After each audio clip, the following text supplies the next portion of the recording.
Hello நண்பர்களே, நான் உங்கள் சமையல்காரன். இன்றைக்கி நம்ம என்ன சமையல் பார்க்க போகிறோம்னு பார்த்தீங்கன்னா, முருங்கைக்கீரை சாம்பார், முருங்கைக்கீரை டால் சாம்பார். முருங்கைக்கீரை, முருங்கைக்காய் தேவையான அளவுக்கு கட் பண்ணி தண்ணியில் போட்டு வச்சுருக்கேன் நண்பர்களே. இதை வச்சு தான் இன்றைக்கி ஒரு சூப்பரான ஒரு சாம்பார் ரெடி பண்ண போகிறோம். சாம்பார் டால் ஃப்ரையும் ரெடி பண்ண போகிறோம். வாங்க பார்க்கலாம். அதுக்கு தேவையான பொருள் என்னென்னு பார்ப்போம். ஒரு வெங்காயம், ஒரு 2 காஞ்ச மிளகா, ஒரு தக்காளி, கடுகு, எண்ணெய். இதுதான் நண்பர்களே. வாங்க எப்படி செய்யறதுன்னு பார்த்துருவோம். சட்டியாக வச்சுட்டோம், அடுப்பு பற்ற வச்சுட்டோம், எண்ணெயை ஊற்றிப்போம் நண்பர்களே. எண்ணெயை ஊற்றிக்கிட்டோம் நண்பர்களே. ஒரு ஈஸியான ஒரு மெத்தடு, வெரி ஈஸி, ஆனால் செம்ம டேஸ்ட்டாக இருக்குங்க. இந்த சாப்பாடுக்குள்ளலாம் வச்சு சாப்பிட்டா அவ்வளோ முறையாக இருக்கும், அவ்வளோ அருமையாக இருக்குங்க. எண்ணெய் சூடானதை கடுகு சேர்த்துப்போம். கடுகு ஜீரகத்தை சேர்த்துப்போம் நண்பர்கள். கடுகு சேர்த்துப்போம், கூடவே ஜீரகத்தை சேர்த்துப்போம் நண்பர்கள்.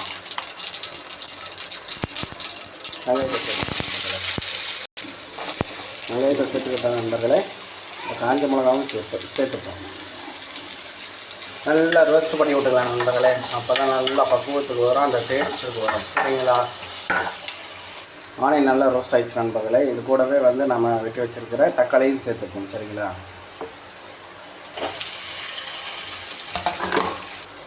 இந்த வெங்காயம், இந்த தக்காளி பார்த்திங்கன்னா நல்லா ரோஸ்ட் ஆகிட்டு வந்துருச்சு நண்பர்களே. இது கூடவே நம்ம அரைச்சி வச்சுருக்க இஞ்சி பூண்டு பேஸ்ட்டு ஒரு 1/2 ஸ்பூன் சேர்த்துப்போம். சரிங்களா? நல்லா மிக்ஸ் பண்ணி விட்டுக்கலாம் நண்பர்களே. நல்லா ரோஸ்ட் ஆகிடுச்சு நண்பர்களே. இதில் நம்ம மசாலாவை சேர்த்துப்போம். சரிங்களா? ஒரு 1/2 ஸ்பூன் மஞ்சள் பொடி, ஒரு 2 ஸ்பூன் மிளகாய் பொடி. நல்லா மிக்ஸ் பண்ணி விட்டுக்கலாம்.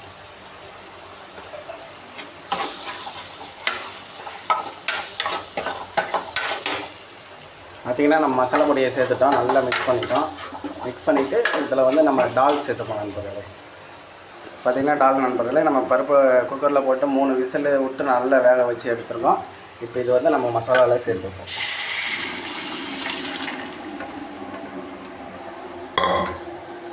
தேவையான அளவுக்கு தண்ணி சேர்த்துப்போம் நண்பர்களே. நம்ம முருங்கைக்கீரை, முருங்கைக்காய் டால் சாம்பாரில் பார்த்திங்கன்னா தண்ணி சேர்த்துருவோம் நண்பர்களே. இப்போ இது கூடவே நம்ம எடுத்து வச்சுருக்கிற இந்த முருங்கைக்காய், முருங்கைக்கீரையும் சேர்த்துப்போம் நண்பர்களே. சரிங்களா? பாருங்கள் கலரே எப்படி இருக்குன்னு பாருங்கள். அப்படியே சும்மா நல்லா மஞ்சள் கலரில் கலராக இருக்குங்க. வெரைட்டி மாரி இருக்குது. ஒரு முறையாவது இப்படி செய்து பாருங்கள் வீட்டில் நீங்கள். அப்புறம் நான் பருப்பை தனியாக வேக வச்சு எடுத்துக்கிட்டேன் நண்பர்களே. அந்தமாரி நீங்கள் வேக வச்சு எடுத்துக்கிட்டிங்கன்னா கொஞ்சம் வேலை ஈஸியாக முடியும். சரிங்களா? உடம்புக்கு ரொம்ப ஹெல்த்திங்க இது முருங்கைக்கீரை சாம்பார். முருங்கைக்கீரை பட்டது, நம்ம பருப்பு போட்டிருக்கோம், டால் போட்டிருக்கோம், முருங்கைக்காய் போட்டிருக்கோம். இதெல்லாம் உடம்புக்கு ரொம்ப நல்லது. வாரத்தில் 2 முறை செஞ்சு சாப்பிடுங்க. சரிங்களா? இந்த ஸ்டேஜில் நம்ம உப்பை சேர்த்துப்போம் நண்பர்களே. உப்பு சேர்த்துப்போம். உப்பு சேர்த்துட்டு ஒரு 4 ஸ்பூன் உப்பு சேர்த்துப்போம்.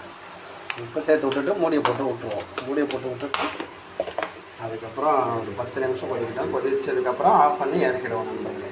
பாருங்க எப்படி வந்திருக்கு நம்மளோடைய முருங்கைக்காய் அண்ட் முருங்கைக்கீரை சாம்பார். வேறு லெவலில் வந்திருக்குல்ல. சரி வாங்க மூடியை போட்டு விட்டுருவோம். மூடியை போட்டுட்டோம் நண்பர்களே. நண்பர்களே, நம்மளுடைய முருங்கைக்காய் கீரை அண்ட் முருங்கைக்காய் சாம்பாரை தொடர்ந்து பார்க்குறோம் எப்படி இதுன்னு சொல்லிட்டு. சரிங்களா? வாங்க பார்ப்போம். அப்பா பாருங்கள் எப்படி வந்திருக்குன்னு. அதான் முறையாக வந்திருக்கு பாருங்கள். அந்த கலரு, அந்த முருங்கைக்காய், முருங்கைக்கீரை அருமையாக வந்திருக்கு நண்பர்களே. ஒரு ஸ்பூன் பெருங்காயத்தை சேர்த்துப்போம் நண்பர்களே. இதில் சேர்த்துட்டு மிக்ஸ் பண்ணிவிட்டு அடுப்பை ஆஃப் பண்ணி விட்ருவோம் நண்பர்களே. அதோட முருங்கைக்காய் வெந்துட்டுருக்கோம். போதும், நம்ம அடுப்பை ஆஃப் பண்ணி விட்ருவோம் நண்பர்களே. சரிங்களா? வீட்டில் இந்த மாதிரி ஒரு முறையாவது செஞ்சு பாருங்கள். செஞ்சு பார்த்துட்டு சாப்பிடுங்க. சாப்பிட்டுட்டு எப்படி இருக்குதுன்னு சொல்லுங்கள். இந்த வீடியோ உங்களுக்கு பிடிச்சிருந்தா ஒரு லைக் பண்ணுங்கள், ஒரு கமெண்ட் பண்ணுங்கள், ஒரு சப்ஸ்கிரைப் பண்ணி விடுங்க நண்பர்களே. நன்றி, வணக்கம் நண்பர்களே.